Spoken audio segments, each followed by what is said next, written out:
Hello everyone, welcome to RV classes. बच्चे, आज हम टॉपिक करेंगे ऑप्टिक्स के अंदर रिफ्रैक्शन ऑफ लाइट।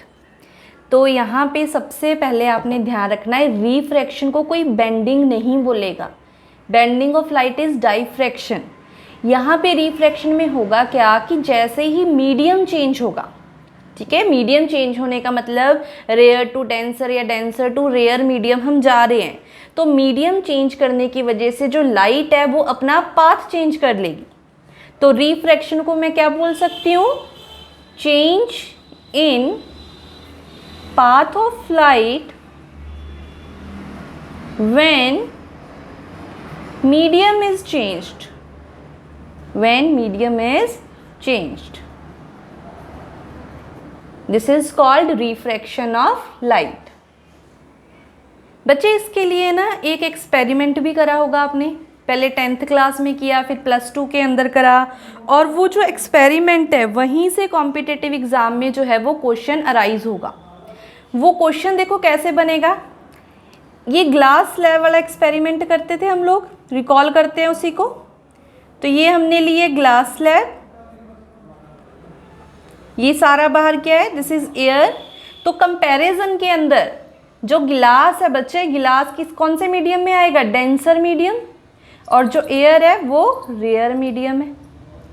अब हम लोग क्या कर रहे हैं, ये मैंने नॉर्मल ड्रॉ करा, जो भी 90 डिग्री के ऊपर जो रे आ रही है वो क्या ड्रॉ करती है? वो नॉर्मल है, ठीक है।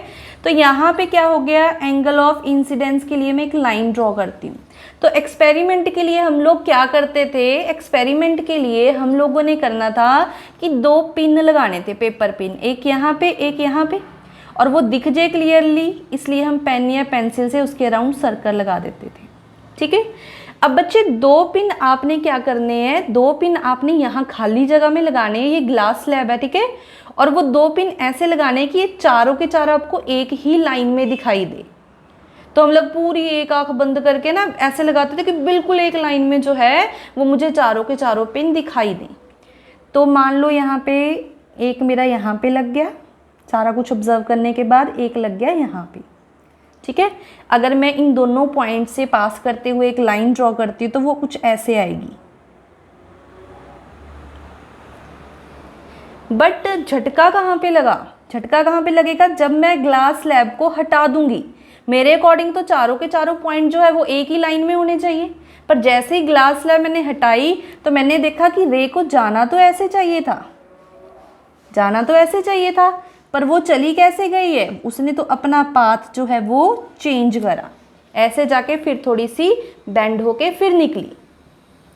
बट आपने चीज़ एक नोटिस करी होगी कि जो टीचर है वो देखते ही बता देता है कि डायग्राम सही है या गलत है। बच्चे, पता कैसे चलता है? ये भी कॉम्पिटिटिव एग्जाम में क्वेश्चन आता है कि डायग्राम 4 दे रखे होंगे, पूछा जाएगा भी रिफ्रैक्शन ऑफ लाइट के विद रिस्पेक्ट टू कौन सा डायग्राम जो है वो सही है।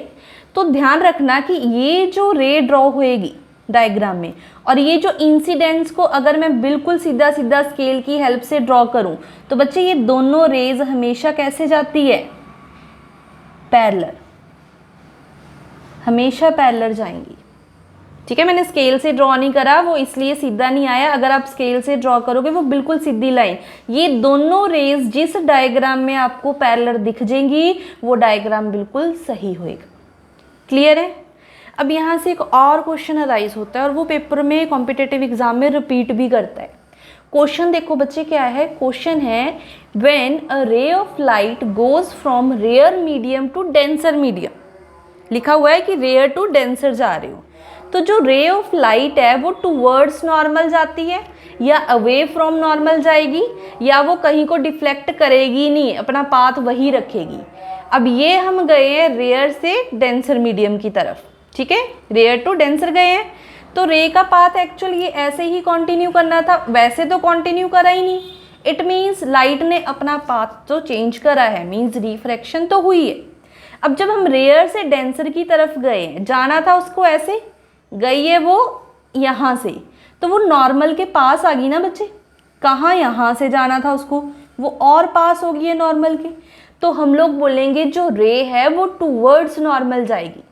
ध्यान रखना है, जब भी हम लोग क्या करेंगे, डायग्राम से याद रहेगी ये चीज़, जब भी हम लोग रेयर से जा रहे हैं denser medium,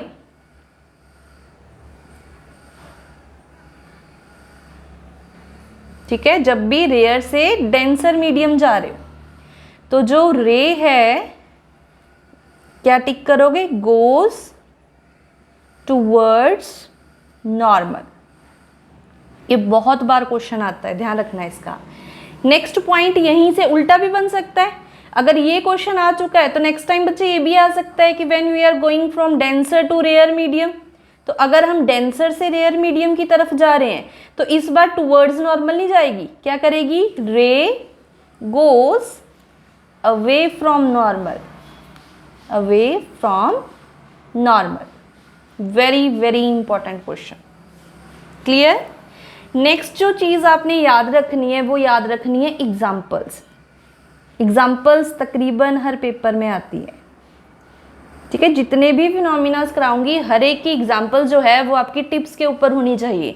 for example paper में आ जाता है blue colour of the sky is due to, you have to tick phenomena, कौन सा फिनोमिना वहां पे एक्ट कर रहा है। तो रिफ्रैक्शन बच्चे कहाँ पे करना था, चाहे रेयर टू डेंसर हो चाहे डेंसर टू रेयर हो, लाइट अगर अपना पाथ चेंज करेगी तो रिफ्रैक्शन टिक कर दोगे। सबसे इंपॉर्टेंट इसकी एग्जाम्पल देखो क्या है। फर्स्ट एग्जाम्पल देखो बच्चे, जैसे मान लो आपने एक कांच का गिलास लिया, कांच का गिलास लो, स्टील का लो, ठीक है, किसी पॉन्ड की बात करो, सब यहीं पे चलेगा। फिलहाल के लिए मैं ग्लास कंसीडर कर रही हूँ। मैंने गिलास में क्या करा, पानी डाल दिया, ठीक है। अब मैं क्या करती हूँ, इसके अंदर एक सिक्का डाल देती हूँ, तो सिक्का बाहर ही है, मुझे पता है कि वो बिल्कुल बॉटम में जाएगा। बट जब आप इस गिलास को देखोगे यहाँ से ऊपर तो आपको जो सिक्का है वो फ्लोट करता हुआ नजर आएगा। तो है तो सिक्का नीचे, पता है हमें, कॉन्फिडेंस है, बट लग रहा है ऊपर। तो ये क्या हो रहा है, क्योंकि आप देख रहे हो हवा से पानी में मीडियम चेंज हुआ, तो जैसे ही मीडियम चेंज होगा लाइट अपना पाथ चेंज करेगी, तो आपको कहीं की चीज़ कहीं और ही दिख रही है।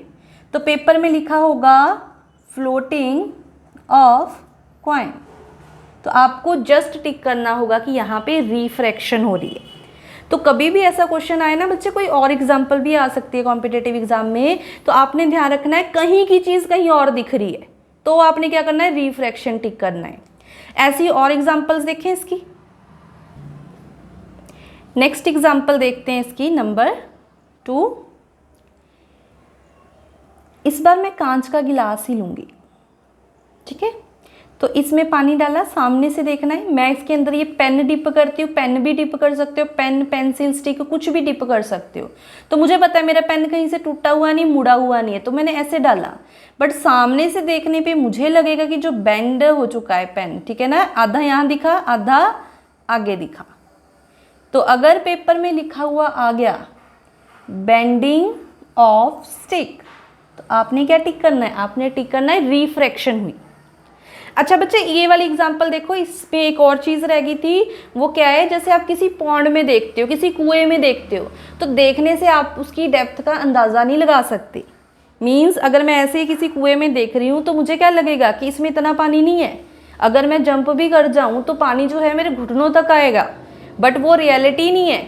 मुझे लग रहा है कि पानी जो है वो यहाँ तक है, बट एक्चुअल में पानी की डेप्थ क्या होगी, ज़्यादा होगी, क्योंकि उसका बॉटम ही मुझे ऊपर दिख रहा होगा ड्यू टू रिफ्रैक्शन। तो क्वेश्चन ऐसे घुमा के भी आ सकता है। मेन आपने कंसेप्ट याद रखना है, मीडियम चेंज हो रहा है, कहीं की चीज़ कहीं और ही दिख रही है, that is due to refraction, means change in path of light due to change in medium.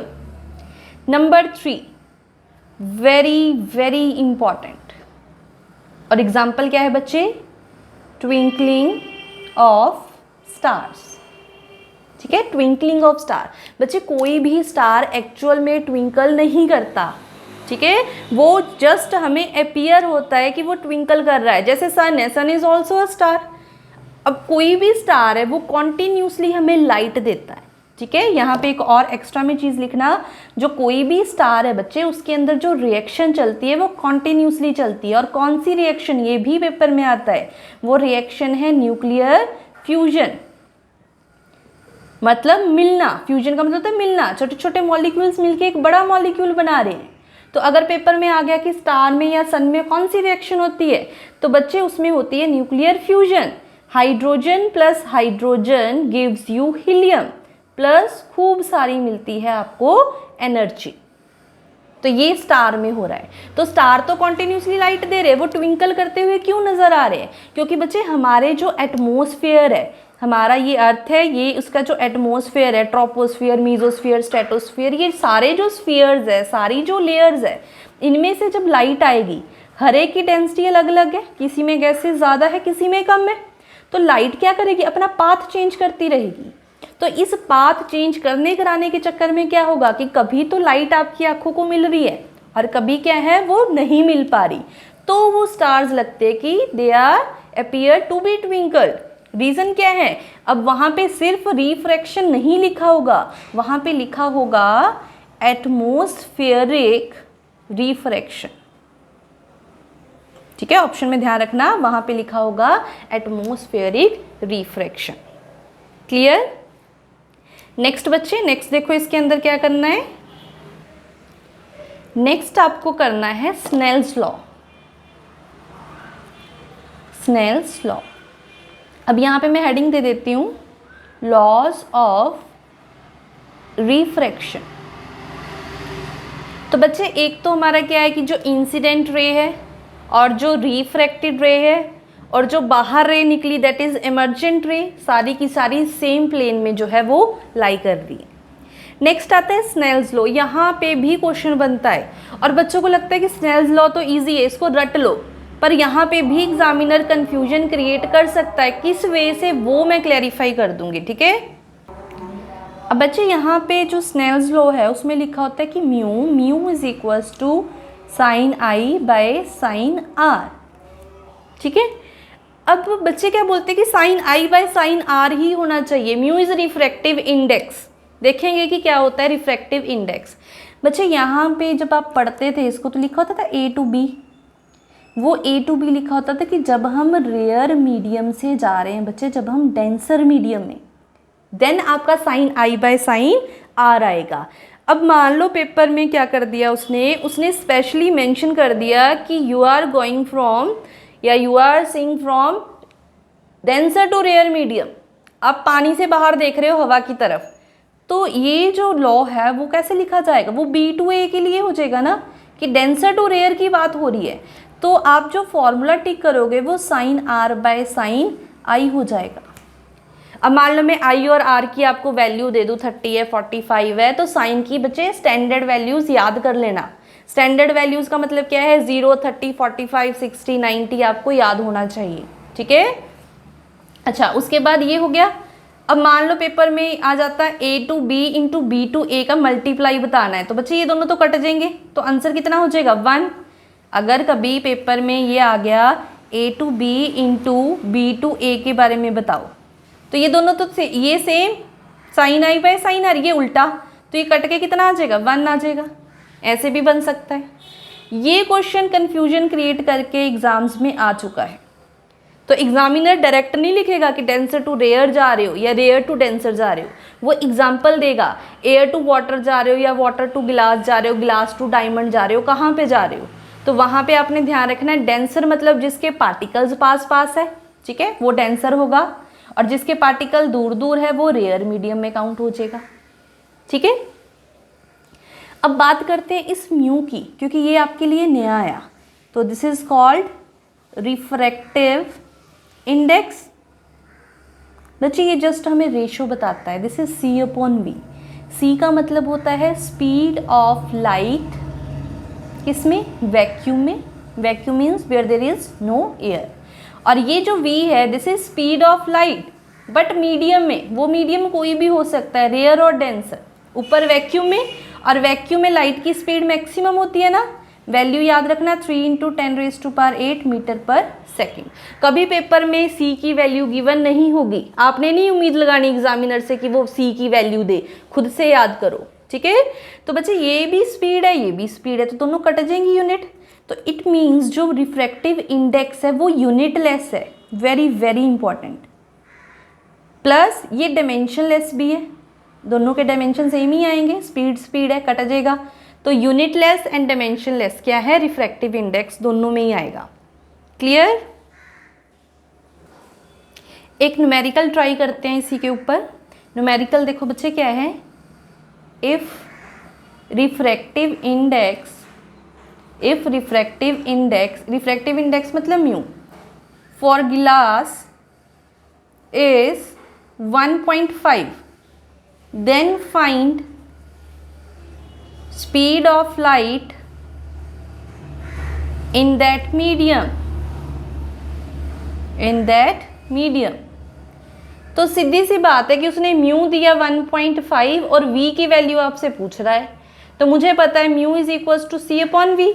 c है 3 × 10⁸ मीटर पर सेकेंड, v मुझे पता करना है, म्यू मुझे कितना दिया 1.5, दोनों बच्चे इंटरचेंज हो जाएंगे। तो जो v की वैल्यू है वो कितनी आ जाएगी, 3 × 10⁸ मीटर पर सेकेंड अपॉन 1.5। तो बच्चे ये कट जाएगा, इसका ये 10 बन जाएगा, पॉइंट जब ऊपर जाएगा 30/15 कटिंग करके देखो, दिस बिकम्स 2 × 10⁸ मीटर पर सेकेंड। ये क्वेश्चन उल्टे तरीके से भी आ सकता है। उल्टे तरीके से मतलब क्या, मैं v की वैल्यू दे दूं आपको, 2 × 10⁸ है, मुझे म्यू बताओ कि कितना आएगा। तो again c upon v, v की वैल्यू अगर गिवन है तो v की वैल्यू पुट कर दो, मीटर पर सेकंड कट जाएगा। अगेन रिफ्रैक्टिव इंडेक्स क्या आएगा, 1.5 आ जाएगा, क्योंकि इसी क्वेश्चन को उल्टा करके दे रही हूँ और उसकी कोई भी यूनिट नहीं आएगी। तो बच्चे रिफ्रैक्शन ऑफ लाइट में हमने इतना ही करना है, जो बाकी नेक्स्ट के कंसेप्ट है वो हम नेक्स्ट वीडियोज़ में कर लेंगे। किसी को कोई भी प्रॉब्लम है तो आप बता सकते हो, ठीक है। तो ये जो टॉपिक है ये बहुत ज़्यादा इम्पॉर्टेंट टॉपिक है, तो इसको ध्यान से करना। Thank you, have a nice day.